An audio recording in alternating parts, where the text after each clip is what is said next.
Hey everyone, welcome back. In today's video, I'll walk you through the step-by-step processing of adding Gcash to your Apple Wallet so you can use it for purchases and the App Store, subscriptions, and more. Let's get started.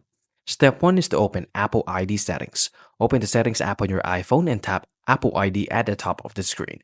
Select Payment and Shipping. You may need to enter Apple ID password to proceed.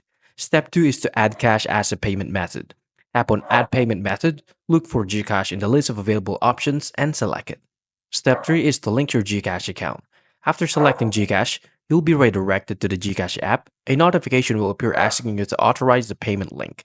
Confirm the authorization to allow the Gcash to be used for Apple services. Step 4 is verify and use Gcash for Apple purchases. Once added, Gcash will now appear under the payment methods in your Apple ID settings. You can set it as your default payment method for the App Store, Apple Music, iCloud, and more. Any purchases made through Apple ID will be deducted from your Gcash balance. And that's it. You successfully added Gcash to your Apple Wallet for seamless payments. Now you can enjoy hassle-free experience when buying apps, subscribing to service, and making app purchases. I really hope this helped. If it did, please like and subscribe, and I'll see you into the next one. Thank you for watching.